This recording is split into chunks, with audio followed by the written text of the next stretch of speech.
નમસ્કાર, મંતવ્ય ન્યૂઝમાં આપનું સ્વાગત છે। હું છું કુંજ। નજર કરીશું મહાનગરોની મહત્વપૂર્ણ ખબરો પર। સુરતમાં રાંદેરના યાનના વેપારી 5 કરોડની લૂંટનો ભોગ બન્યા હોવાની ઘટના સામે આવી। બે વચેટિયા મારફતે ડીલ નક્કી કર્યા બાદ પોતાના બંગલેથી કારમાં નાણાં લઈને વેપારી ગયા હતા।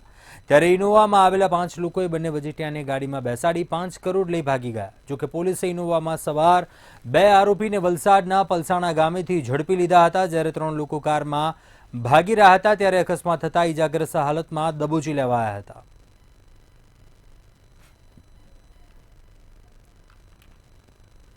તો જે આધારે એ પોલીસની હાઈવે ઉપર વલસાડ એલસીબીની ટીમને જોઈ અને ભાગવા જતા એમણે પીછો કર્યો અને પીછો કરીને આગળ જતા બે આસામો કયુમ પાશા શેખ જે મુંબઈ ભિવંડીનો રહેવાસી છે અને એની સાથે શૈલેન્દ્રસિંહ જે જોગેશ્વરી મુંબઈનો રહેવાસી છે શૈલેન્દ્રસિંહ કુંજબિહારી આ બંનેને પકડી પાડવામાં આવ્યા।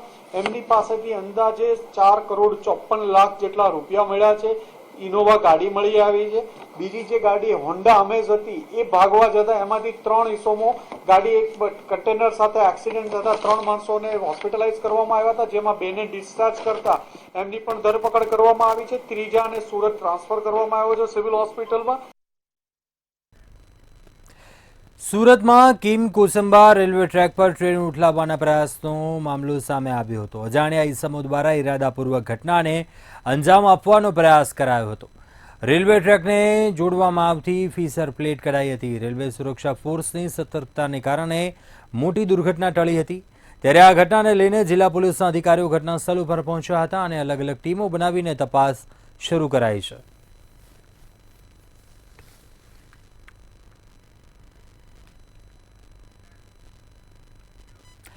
રાજકોટમાં સોની પરિવારના લોકોએ સામૂહિક આપઘાતનો પ્રયાસ કર્યા હોવાનો મામલો સામે આવ્યો। મુંબઈની પેઢી સાથે કરોડોની લેતી દેતી હતી ત્યારે 3 પેઢીઓએ વેપારીના દાગીના લઈ લીધા હતા। દાગીનાનું પેમેન્ટ ન કરતા પરિવારે આપઘાતનો પ્રયાસ કર્યો હતો, જેમાં 8 લોકોને હોસ્પિટલ ખસેડવામાં આવ્યા હતા।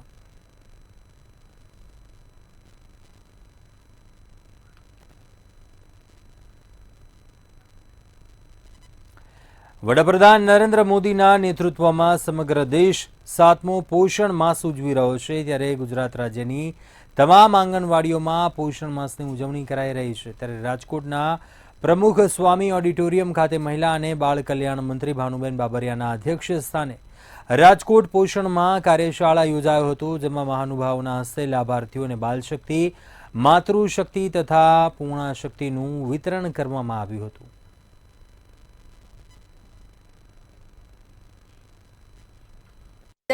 નરેન્દ્રભાઈ મોદીના માર્ગદર્શન દ્વારા સહી પોષણ દેશ રોશનના 7મા રાષ્ટ્રીય પોષણ માહની ઉજવણી થઈ રહી છે। ત્યારે આ રાષ્ટ્રીય કાર્યક્રમની ઉજવણી ગુજરાતમાંથી લોન્ચ કરવામાં આવી હતી ગાંધીનગરથી, અને દરેક ઝોનમાં આ રીતે અમે કાર્યક્રમ કરી રહ્યા છીએ। ત્યારે આજે સૌરાષ્ટ્ર ઝોનમાં રાષ્ટ્રીય પોષણ માહની ઉજવણી અંતર્ગત આવ્યા છે। આપણા રાષ્ટ્રને સુપોષિત બનાવવા માટે અને ગુજરાતને સુપોષિત બનાવવા માટેનું આ અભિયાન છે। રાજકોટમાં બનેલા ટીઆરપી ગેમ ઝોન અગ્નિકાંડ બાદ પ્રથમ વખત નવરાત્રી યોજાવા જઈ રહી છે અને નવરાત્રીમાં નિયમોના કડક અમલવારીને લઈને પોલીસ સતર્ક બની છે। રાજકોટમાં યોજાતા અર્વાચીન અને પ્રાચીન રાસોત્સવમાં પોલીસે આ વખતે નિયમોનું કડક પાલન કરાવવાની તૈયારીઓ શરૂ કરી છે। અર્વાચીન રાસોત્સવના આયોજકો માટે પોલીસ દ્વારા નવી એસઓપી જાહેર કરવામાં આવી છે અને 7 નહીં પણ 11 કોઠા વિંધવા પડે તેવી આકરી શરતો અને નિયમો સાથેની માર્ગદર્શિકા જાહેર કરાઈ છે।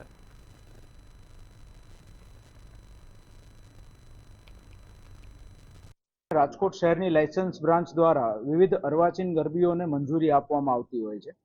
આ અરજીઓ જે કરવામાં આવે છે અરજદારો દ્વારા મંજૂરીની, તેની અંદર એક ફોર્મ આખું પ્રિસ્ક્રાઇબ કરવામાં આવ્યું છે। અરજદાર જ્યારે પોતાની અરજી કરે ત્યારે પોતાની સંપૂર્ણ વિગત, પોતે ટિકિટ માટેના કેટલા દરો રહેશે, એટલે કે જે બુકિંગ લાયસન્સ મેળવવાના છે તેની સાથે સાથે એણે પરફોર્મન્સ લાયસન્સ માટેનું જે પ્રોસિજર આખી કરવાની છે એ એણે કરવાની રહેશે। અને એની શરતોની અંદર અમુક અમે ગુજરાત પબ્લિક સેફ્ટી એક્ટને ધ્યાનમાં રાખીને પણ શરતોનો ઉમેરો કર્યો છે અને તે ઉપરાંત પણ જનરલ પબ્લિકની સેફ્ટી માટે ધ્યાનમાં રાખીને અમુક શરતોનો ઉમેરો કર્યો છે। કોંગ્રેસ પ્રવક્તા મનીષ દોશીએ મુખ્યમંત્રીને પત્ર લખી રાજ્યમાં માધ્યમિક અને ઉચ્ચતર માધ્યમિકના શિક્ષણ સહાયકની જગ્યામાં વધારો કરવાની માંગ કરી. ટેટ 1 અને 2 તેમજ ટાટ પાસ ઉમેદવારોની વય મર્યાદામાં પણ વધારો કરવાની પણ રજૂઆત કરી અને લાંબા સમયથી સરકારી ગ્રાન્ટેડ શાળાઓમાં શિક્ષકોની જગ્યા મોટા પાયે ખાલી છે. સરકારે 7,500ની જગ્યા માટે ભરતી બહાર પાડી છે. 2023માં લેવાયેલી પરીક્ષા 38,000 ઉમેદવારોએ પાસ કરી હતી. પણ માધ્યમિક અને ઉચ્ચ માધ્યમિક માટે ટેટ 1, ટેટ 2 અને ટાટના વિદ્યાર્થીઓએ પોતે એ યુવાનોએ માંગણી કરી છે કે તેમની સંખ્યા જે અત્યારે સરકાર માત્ર જાહેરાત કરી છે 7500, એની બદલે જે સંખ્યામાં વધારો કરવામાં આવે તો એના કારણે વધુ યુવાન યુવતીઓને શિક્ષક બનવાની તક મળે. સાથોસાથ એમની બીજી માંગણી એ પણ છે કે લાંબા સમયથી માધ્યમિક અને ઉચ્ચ માધ્યમિકમાં શિક્ષકોની ભરતી કરવામાં નથી આવી, એટલે તેમની વય મર્યાદાનો મોટો પ્રશ્ન આવ્યો છે. અમદાવાદના વટવામાં 2014માં 55.20 કરોડના ખર્ચે ગરીબો માટે બનાવેલા 1,664 આવાસ તોડવાનું શરૂ કરી દેવાયું છે. પણ આ વિશે ન તો મેયર પ્રતિભા જૈનને ખબર હતી કે ન સ્ટેન્ડિંગ કમિટી ચેરમેન દેવાંગ દાણીને ખબર હતી. મેયરે કહ્યું કે મને ન્યૂઝપેપરના માધ્યમથી આ વિશે જાણ થઈ. ડેપ્યુટી મ્યુનિસિપલ કમિશનર રિદ્રેશ રાવલે જણાવ્યું હતું કે સ્ટ્રક્ચરલ સ્ટેબિલિટી સર્ટિફિકેટને આધારે તોડવાનો નિર્ણય કરાયો છે. જોકે આ મકાનો 12 વર્ષે પણ કેમ ન ફાળવવામાં આવ્યા તે બાબતે તેમણે કોઈ સ્પષ્ટતા કરી ન હતી.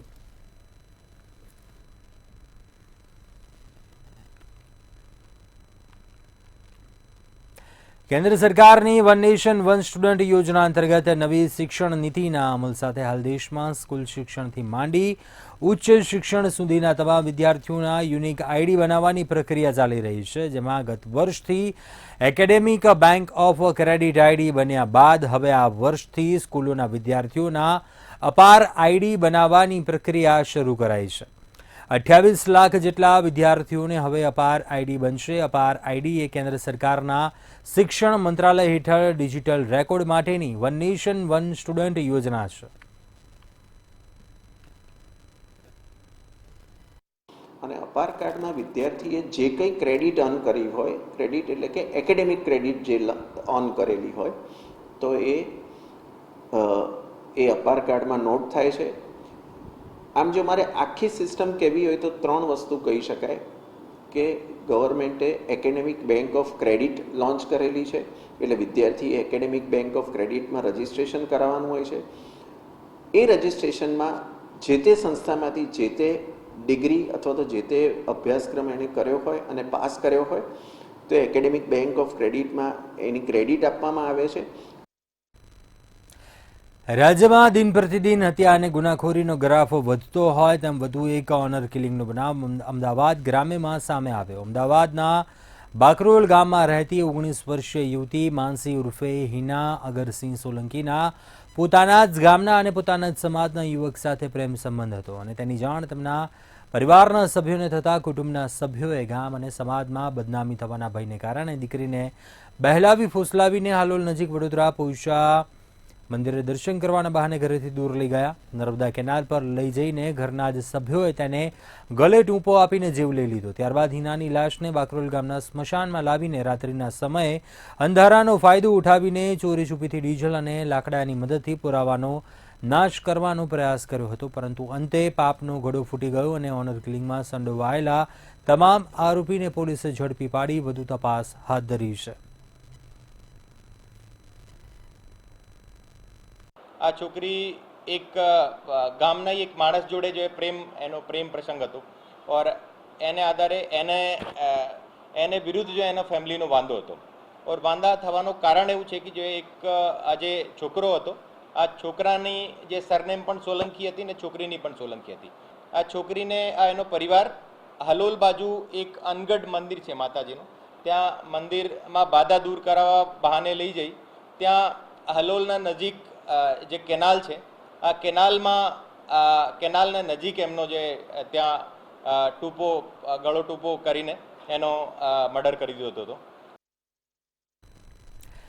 જામનગર મહાનગરપાલિકા દ્વારા સેવા સેતુ કાર્યક્રમ ટાઉન હોલ ખાતે આયોજન કરાયું હતું અને આ કાર્યક્રમ અંતર્ગત વોર્ડ નંબર 1 થી 8ના રહેવાસીઓને ઘરઆંગણે સરકારી યોજનાઓનો લાભ મળશે. મહાનગરપાલિકાના મેયર વિનોદ ખીમસુરિયાએ દીપ પ્રાગટ્ય કરીને કાર્યક્રમનો પ્રારંભ કરાવ્યો હતો. તેમજ ડેપ્યુટી મેયર, સ્ટેન્ડિંગ કમિટીના ચેરમેન, મનપા કમિશનર સહિત અન્ય અધિકારીઓ પણ આ પ્રસંગે ઉપસ્થિત રહ્યા હતા. જામનગર મહાનગરપાલિકામાં સેવા સેતુનું આયોજન કરેલું હતું. આ સેવા સેતુમાં 28 પ્રકારની સેવા મળવામાં આવે છે, જે જામનગર મહાનગરપાલિકાની પ્રજાનો ભરપૂર ઉપયોગ ચાલુ કરેલ છે. આ પ્રસંગે ઉપસ્થિત જામનગરના ડેપ્યુટી મેયર, સ્ટેન્ડિંગ કમિટીના ચેરમેન, કમિશનર સાહેબ મોદી, ડીએમસી ઝાલા સાહેબ, આ બધા લોકો અમે અત્યારે ઉપસ્થિત રહ્યા હતા અને આ સેવા સેતુના કાર્યક્રમને ખુલ્લા મૂકવામાં આવેલો છે. જામનગરમાં પૂરગ્રસ્ત વિસ્તારોમાં રાજ્ય સરકાર દ્વારા 20 કરોડથી વધુની સહાય ચૂકવવામાં આવી છે.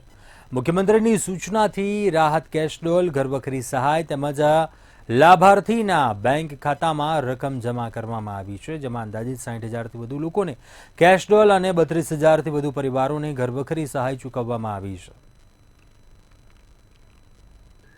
માનનીય મુખ્યમંત્રીશ્રીની કચેરી અને માનનીય મુખ્યમંત્રીશ્રીની સીધી સૂચના હેઠળ અમે એક રાહત જે કેશ ડોલ્સ અને ઘરવખરી સહાય જે સરકારની જે છે એ અને મૃત્યુ સહાય વિતરણ કરવાની કામગીરી શરૂ કરેલી હતી.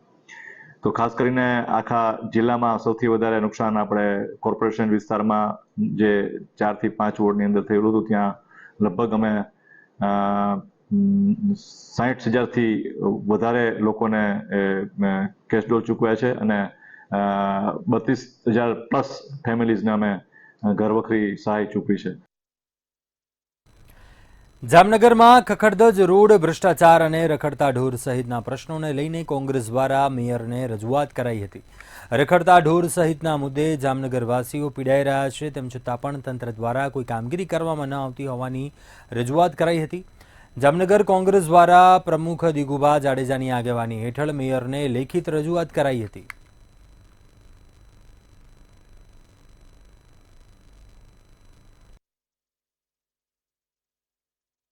જામનગર મહાનગરપાલિકાની જે શાખાઓ છે ક્યાંય પણ પ્રજાના કામ ન થતા હોય, બધી જગ્યાએ ભ્રષ્ટાચારની હરીફાઈઓ અને બોલાબોલી થતી હોય. જામનગર મહાનગરપાલિકાનું 1300 કરોડ જેટલું મસ્ત ફૂલગુલાબી બજેટ પાસ કર્યું છે, 3 લાખ જેટલી પ્રોપર્ટી આવરી લેવામાં આવી છે, પણ જામનગરની સમસ્યાનો ક્યાંય ઉકેલ ન થતો હોય. અમે માનીએ છીએ કે જામનગર મહાનગરપાલિકા જે ભાજપ શાસિત છે એ ફક્ત ને ફક્ત ભ્રષ્ટાચાર કરવામાં એવન પહેલા નંબરે છે. ત્યારે આ મુદ્દાઓ જામનગરની જનતાના છે, જામનગરની જનતાનો પ્રશ્ન છે. એ જામનગર શહેર કોંગ્રેસ અને જામનગર વિરોધ પક્ષ નેતા અમારી જવાબદારી સંપૂર્ણ જનતાના જે મુદ્દાઓ છે એને ક્યાંક ને ક્યાંક આ ઉઘાડા કરવા પડશે. આ ભાજપના નેતાઓને, પદાધિકારીઓને તો એ કરવાની ફરજ પડશે અને આ લડાઈ અમે લડશી જનતાની. જામનગરમાં પ્રસિદ્ધ બોરાના હજીરામાં આવેલ દરગાહની અંદર દાનપેટી તોડી ચોરીની ઘટના સામે આવી હતી. ત્યારે આ મામલે 2 ઇસમોને મોરબી સિટી બી ડિવિઝન પોલીસે ઝડપી લઈ કાર્યવાહી કરી છે અને બંને પાસેથી ₹1,05,000ની રોકડ રકમ અને બુલેટ મોટરસાયકલ કબજે કરવામાં આવ્યું છે. મોરબી પોલીસની મદદથી અને આપણી જામનગર જિલ્લા પોલીસની મદદથી 2 આરોપીઓ અટક કરવામાં આવ્યા છે, જેમાં એકનું નામ છે સિકંદર ઉર્ફે સિકલો સિદ્દીકભાઈ પટિયાર અને બીજો એક આરોપી છે વિવેક બિરેન્દ્રસિંહ ચૌહાણ. આ બંને આરોપીની પાસેથી રોકડા 1,05,000 તેમજ એક મોટરસાયકલ મળી કુલ 1,80,000 જેટલો મુદ્દામાલ રિકવર કરવામાં આવ્યો છે અને ત્યારબાદ આગળની એમની પૂછપરછ અને અગાઉ બીજી કોઈ ચોરીમાં સંડોવાયેલા છે કે કેમ તે બાબતની આગળની તપાસ ચાલુ છે. સુરતની સિંગણપુર પોલીસે નકલી સ્ટેમ્પ અને શીલ બનાવવાના કૌભાંડનો પર્દાફાશ કર્યો. હિમાંશુ કુશવાહે જાતે જ કોર્પોરેટરના નામના સહી સાથેના સ્ટેમ્પ અને સિક્કા બનાવ્યા. ઓરિસ્સા સરકાર દ્વારા મહિલાઓ માટે શરૂ કરવામાં આવેલ સુભદ્રા યોજનાનો લાભ અપાવવાને બહાને મહિલાઓના આધાર કાર્ડ વતનના નામે અપડેટ કરતો હતો. સિંગણપુર પોલીસે એજન્ટની ધરપકડ કરી હતી. બોગસ સહી સિક્કાવાળા 27 ફોર્મ ઉપરાંત laptop, printer, optical finger machine સહિતની મતા કબજે કરી વધુ તપાસ હાથ ધરાઈ છે.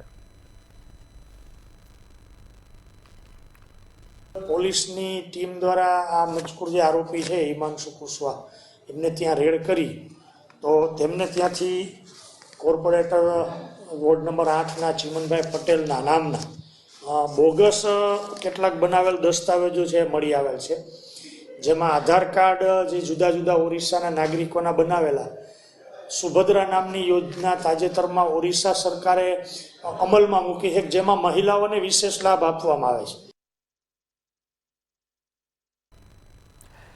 ગુજરાત માધ્યમિક અને ઉચ્ચતર માધ્યમિક શિક્ષણ બોર્ડની સામાન્ય ચૂંટણીઓ માટે સરકારી શાળાઓમાં શૈક્ષણિક કાર્ય બંધ રાખવાનો આદેશ કરાયો છે. શિક્ષણ બોર્ડની ચૂંટણી માટે શાળાઓમાં મતદાન મથક રાખવામાં આવ્યા છે કે જેથી 24 સપ્ટેમ્બરના રોજ શૈક્ષણિક કાર્ય બંધ રાખવામાં આવશે. આ ચૂંટણી દર 3 વર્ષે યોજાતી હોય છે, જેમાં આ વખતે તો 6 બેઠકો બિનહરીફ જાહેર થઈ છે. તેમજ વાલી મંડળના 9 ફોર્મ રદ થયા છે, એટલે કે વાલી મંડળમાં બેઠક પર એક પણ ઉમેદવાર ફોર્મ માન્ય રહે નહીં, જેથી આ બેઠક પર હવે ચૂંટણી યોજાવાની નથી. અને સામાન્ય રીતે આ ચૂંટણીમાં 9 કમિટી સભ્યો માટે યોજાતી હોય છે, ત્યારે સંચાલક મંડળની બેઠક પર 3 ઉમેદવારો વચ્ચે જંગ જોવા મળશે. આમ 6 જગ્યાઓ બિનહરીફ થઈ ગઈ. એક જગ્યા વાલી મંડળની જે હતી એમાં 9 જેટલા ઉમેદવાર હતા, પણ 9 ફોર્મ રદ થયા. ફોર્મ ટેકનિકલ કારણોસર રદ થયા, એટલે ચૂંટણી યોજાવાની નથી. હવે 4-6 મહિને ફરી યોજાશે. રહી 2 સીટો, એમાં સરકારી કર્મચારીઓ એટલે સરકારી શિક્ષકોના પ્રતિનિધિની એક બેઠક છે, ત્યાં સમરસ ના થઈ શક્યું. અને એક રાજ્ય શાળા સંચાલક મહામંડળની બેઠક પર ત્યાં સમરસ ન થઈ શક્યું. તિરુપતિના બાલાજી મંદિરમાં પ્રસાદમાં થયેલા ભેળસેળ બાદ ગુજરાતના ફૂડ એન્ડ ડ્રગ વિભાગ વધુ એલર્ટ મોડમાં આવી ગયું છે. ફૂડ વિભાગના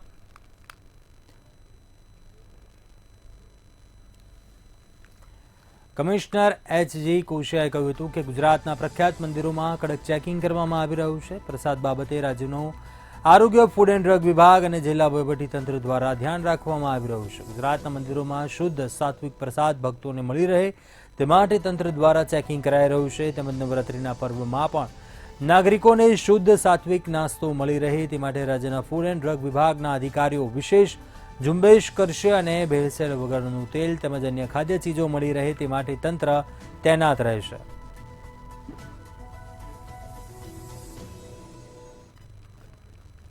એટલે કે blissful hygienic offering to the god, એટલે ભગવાનને જે પણ આપણે પ્રસાદ ધરાવીએ એ શુદ્ધ સાત્વિક હાઇજેનિક કન્ડિશનમાં બને અને ભેળસેળ વગરનો બને, એનું મેઇન છે. એના માટે થર્ડ પાર્ટી ઓડિટ થતું હોય છે.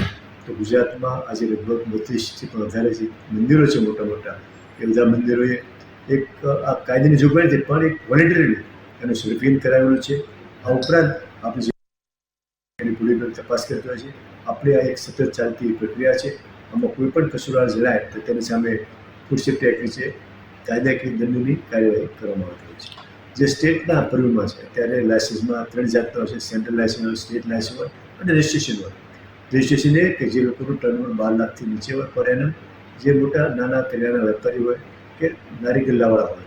આ ઉપરાંત જેનું ટર્નઓવર 12 લાખથી વધારે હોય પણ એનું દૈનિક ઉત્પાદન 2 મેટ્રિકથી ઓછું હોય, જે સ્ટેટ લાયસન્સમાં આવે, ત્યાં આપણા સ્ટેટના અધિકારીઓ તપાસ કરશે. અને 2 મેટ્રિકથી વધારે ડેલી ઉત્પાદન હોય ત્યાં સેન્ટરની તેમ તપાસ કરશે. જેથી કરીને, કારણ કે તહેવારો પહેલાં જ કાચો માલ તૈયાર થવા મળતો હોય છે, ઘી હોય, માવો હોય કે ડ્રાયફ્રૂટ્સ હોય લેવામાં આવતો હોય છે, તેની પણ સઘન તપાસ દર વખતે આ વખતે કરવામાં આવનાર છે. જૂનાગઢ જિલ્લા સહકારી બેંકની 65મી અને જૂનાગઢ જિલ્લા સહકારી સાબજ દૂધ ઉત્પાદન સંઘની 15મી સાધારણ સભા યોજાઈ હતી. આ સભા જૂનાગઢ જિલ્લાના પ્રભારી મંત્રી રાઘવજીભાઈ પટેલના અધ્યક્ષ સ્થાને યોજાઈ હતી. આ પ્રસંગે મંત્રીએ ગુજરાત સરકારના ₹11 કરોડના અનુદાન સહિત કુલ ₹35 કરોડના ખર્ચે ખોખરડા ગામ નજીક નિર્મિત થનાર પનીર પ્લાન્ટનું પણ ખાતમુહૂર્ત કર્યું હતું. જૂનાગઢ કૃષિ યુનિવર્સિટી ખાતે આયોજિત વાર્ષિક સાધારણ સભાઓ પૂર્વે પ્રાકૃતિક કૃષિ શિબિર પણ યોજાઈ હતી. મોટી સંખ્યામાં કાર્યકરો, નેતાઓ સહિત કાર્યકરો હાજર રહ્યા હતા.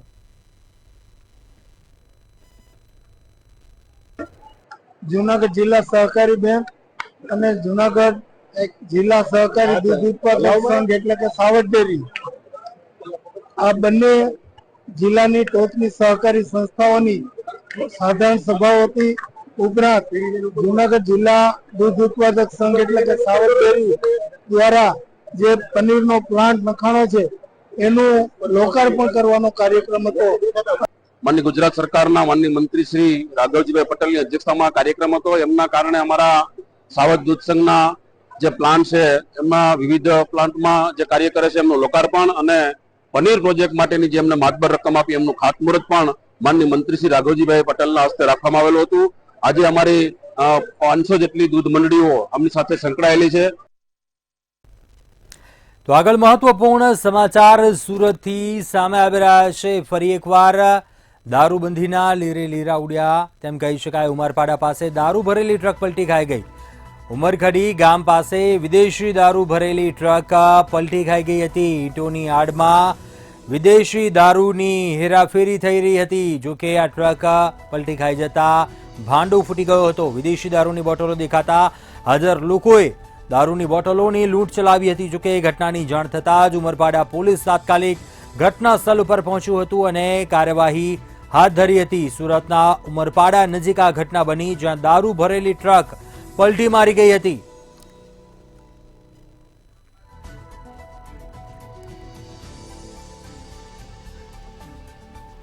વધુ વિગતો સાથે સંવાદદાતા નલિન ચૌધરી ફોન લાઈન પર જોડાયા છે. નલિન, ફરી એકવાર દારૂની હેરાફેરીનો પર્દાફાશ થયો. દારૂ ભરેલી ટ્રક પલટી ખાઈ ગઈ. કયા સ્થળ ઉપર અકસ્માત સર્જાયો? શું ઘટનાની વિગતો? બિલકુલથી કુંજ સુરત ગ્રામ્ય વિસ્તારના કેવાડાના તાલુકાની આ ઘટના છે કે જ્યાં ઉમરપાડાના જે ઉમરખાડી ગામ આવેલું છે, આ ગામ પાસે દારૂ ભરેલી જે ટ્રક છે પલટી છે. ખાસ કરીને જે વિદેશી દારૂનો જથ્થો ભરેલ જે ટ્રક છે તે પલટી મારી ગઈ હતી. ઈંટોની આડમાં જે વિદેશી દારૂનો જથ્થો છે તે લઈ જવામાં આવી રહ્યો હતો ત્યારે અચાનક જે ટ્રક છે તે પલટી મારી જતા ટ્રકમાં જે વિદેશી દારૂની જે બોટલો છે દેખાતા જે લોકો છે તેઓએ દારૂની લૂંટ ચલાવી હતી. હાલ તો જે ઉમરપાડા પોલીસ છે તે ઘટના સ્થળે પહોંચી છે, પરંતુ વિદેશી દારૂનો જથ્થો ક્યાંથી આવ્યો અને ક્યાં લઈ જવામાં આવી રહ્યો હતો તે હાલ તો પોલીસ દ્વારા તપાસ હાથ ધરવામાં આવી છે. સૌથી મહત્વની વાત કહી શકાય કે ગુજરાતમાં જ્યારે દારૂબંધીની વાતો થતી હોય ત્યારે સુરતના ગ્રામ્ય વિસ્તારમાં આવેલ છેવાડાના તાલુકામાં આ પ્રકારની ઘટના ક્યાંક ને ક્યાંક પોલીસની કામગીરી પર પણ ચોક્કસથી સવાલો ઉભા કરી રહી છે. ચોક્કસ આભાર જાણકારી આપવા બદલ. વધુ વિગતો મેળવતા રહીશું. તો સુરતના ઉમરપાડાની આ ઘટના છે. દારૂ ભરેલી ટ્રક પલટી ખાઈ ગઈ હતી.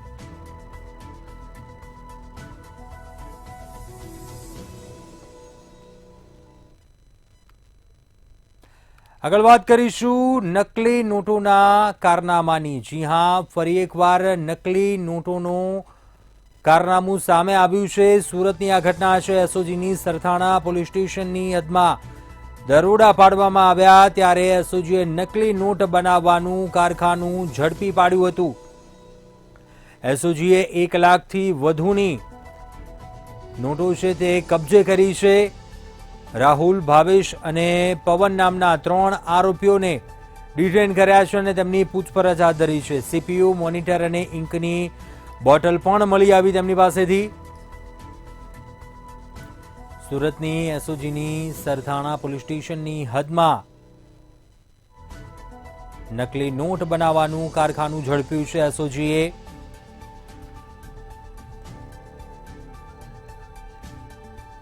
વધુ વિગતો મેળવીએ સંવાદદાતા રાબિયા પાસેથી. રાબિયા, નકલી નોટોનું કારનામું સામે આવ્યું. 3 શખ્સો નકલી નોટો છાપી રહ્યા હતા. શું વિગતો બનાવી હતી? સુરત શહેરના એસઓજીની કામગીરી રંગ લાવી છે. 1 લાખથી વધુ જે છે નકલી નોટો કબજે કરવામાં આવી છે.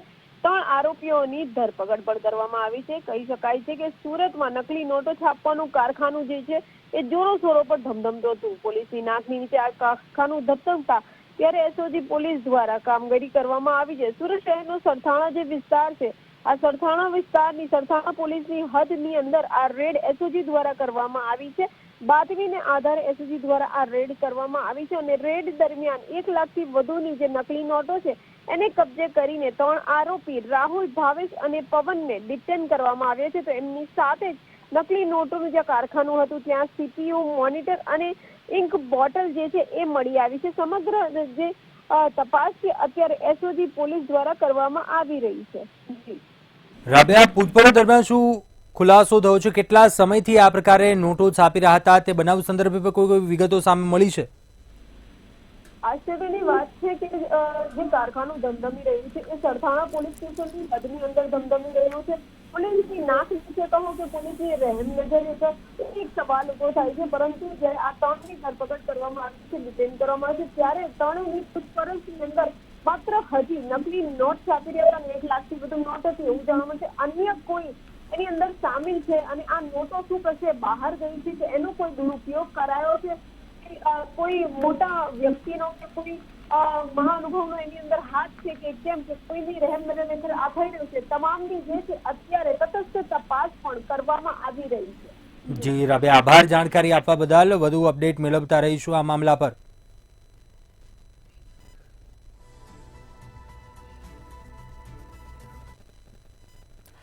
આગળ વાત કરીએ, જૂનાગઢમાં જિલ્લા સહકારી બેંકની સભામાં કિરીટ પટેલનું નિવેદન સામે આવ્યું, જેમાં જિલ્લા ભાજપ પ્રમુખ કિરીટ પટેલે જવાહર ચાવડા પર કટાક્ષ કર્યા. કિરીટ પટેલે કહ્યું કે અમે ખેડૂતના દીકરા છીએ, આંબાની ડાળ નીચે જન્મેલા ખેડૂતના દીકરા છીએ. કોંગ્રેસ અને અન્ય લોકો દ્વારા સત્તા માટે ષડયંત્ર થઈ રહ્યા છે. સંસ્થાઓને હડપ કરવા માટેનું જે કારસ્તાન સહકારી ક્ષેત્ર સાથે જોડાયેલા રાત દિવસ ખેડૂતોની સેવા કરનારા એવા વ્યક્તિઓ ઉપર જ્યારે થઈ રહ્યું છે, ત્યારે આ પાર્ટીના લોકોને પણ હું જવાબ આપવા માંગુ છું કે અમે કોઈ સોનાની થાળીમાં ચમચીથી પેદા થયેલા લોકો નથી. અમે કેરીની આંબાની ડાળ નીચે દૂધ અને રોટલી ને છાશ ખાઈને પેદા થયેલા લોકો છીએ. અમારા બાપે મજૂરી કરી છે. અમે કોઈ એવું કામ નહીં કરીએ કે જેથી સોરઠના ખેડૂતોનું માથું ઝૂકી જાય. અમે એવું કામ કર્યું છે કે જેથી સોરઠના ખેડૂતોનું માથું ઊંચું થઈને થાય. અત્યારે હાલ બુલેટિનમાં બસ આટલું. બધું સમાચાર માટે આપ જોતા રહો મંતવ્ય ન્યૂઝ. નમસ્કાર.